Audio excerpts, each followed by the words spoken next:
What's up, guys? Swift here, serving some morning pancakes. I joined KO Sports to talk to Kofi and Chuck yesterday about my expectations for the Bears' upcoming season.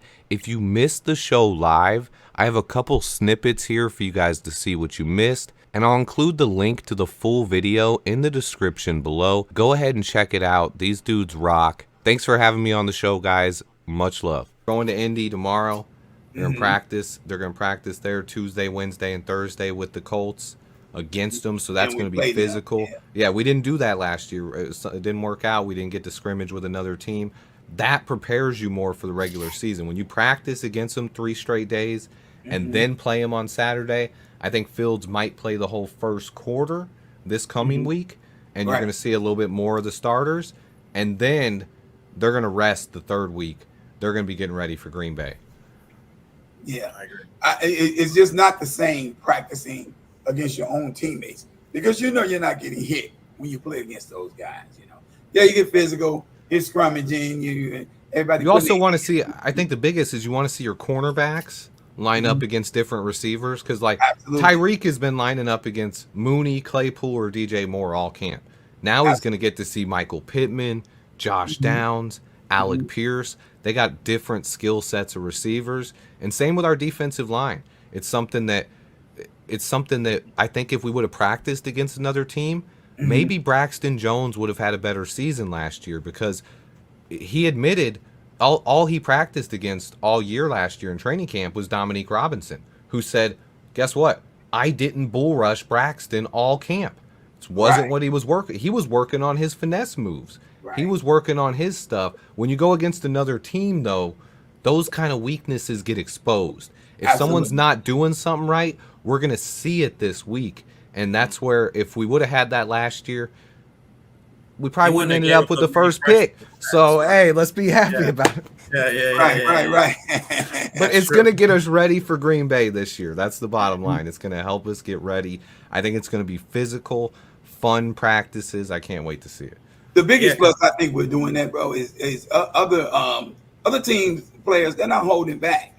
They're trying to make a squad too. You know what I mean? They're trying to get a position too. So they're coming out there and they're fighting. And if they're fighting, they're going to do whatever it takes for them to make that squad. And that means bull rush and run Braxton Jones over. They're going to do what they got to do.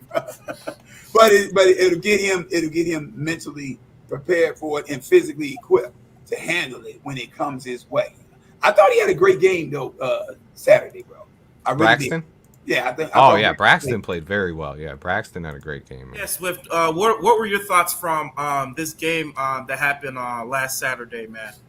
The thing that I was most impressed about also was the offensive line. Not just overall, they didn't give up a single pressure. The first or second team, the third team allowed 2 pressures, 2 sacks, I believe. But the first and second team played lights out. That's guys like Larry Borum, Alex Leatherwood, Aviante Collins, and even Doug Kramer looked pretty good out there. So, but the first team offensive line, that athleticism, you saw it on the screen plays. That's what Ryan Poles has looked for. We've talked about it for over a year now. He likes big, long-armed, athletic offensive linemen. And you see those guys moving, Tevin Jenkins and Braxton Jones and Darnell Wright, even Cody Whitehair getting out on those screen passes. And just when you got big offensive linemen like that out there on the screen pass, all of a sudden people are questioning they can't throw downfield because they always look for a narrative with Justin Fields. But the problem is that narrative is easily killed by anyone because he's been top 10 in the NFL, both his rookie with Matt Nagy, his rookie season, and his sophomore season, his first year with Luke Getsy and Matt Eberflus. He was top 10 at passing over 20 yards and over 30 yards. So that's never been the question. His ability to throw downfield hasn't been the question. His ability to hit the layups and take what the defense gives him is what people have questioned. And he answered those questions. So that's why people flip the script and want to go back to deep pass. But in reality, it's a false narrative. You just back him into a corner.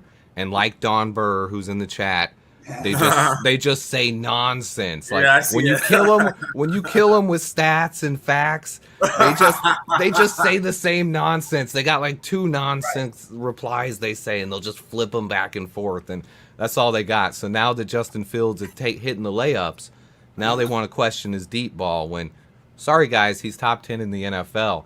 And then when they want to say, well, all those yards he got were yards after the catch in that preseason. Guess Negative who's led the 7 league? yards. Guess who's led the league the last 3 years in yards after catch from their playmakers? Patrick Mahomes. Patrick Mahomes. Absolutely. That's right. what playmakers do. They make you better.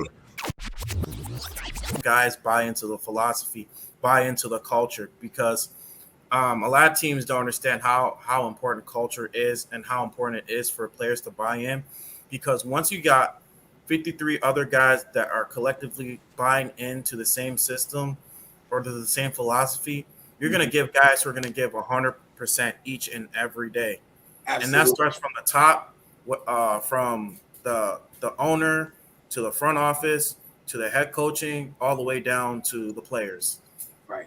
I think that's something that's kind of underrated that we saw on Saturday. It took a while for Coach Eberflus to install this in the mindset, but these guys hustle. And you saw it with that Kyler Gordon hit, the Tyreek Stevenson hit, the offensive lineman blocking down the field. These guys are coming to play, and they're blocking to the whistle, they're running to the ball, and they bought into the culture. And the guys who didn't buy into the culture, they're not here anymore. These are the few guys that are still here from Ryan Pace's era, are guys like Jalen Johnson, Eddie Jackson, Cole Kmet, Darnell Mooney, Justin Fields, Tevin Jenkins. And it's a very select few of guys, but these guys have bought in, and they're out there becoming leaders. And you love to see it, because you add that with all the young talent and youth, and then a guy like DJ Moore, who we finally got to see it. Electricity. All you got to do is put the ball in his hands and he can score. You don't even have to throw it 30 yards downfield. He can score from almost anywhere. And he's the same way when he's running routes. Just like guys can't tackle him in the open field, they can't stay with him when he's running routes either. He's extremely smooth, slippery, and has deceptive, just incredible speed, like from 0 to 60 like that. I think Bears fans are going to instantly love DJ Moore. We just got just a tiny taste of it, and they're already in love, so I can't wait. Absolutely. And that one catch for that 162-yard break and that one touchdown made the trade of the #1 pick to Carolina all worth it right there. Like, you don't even, and that's without even thinking, oh, we got Darnell Wright from that too.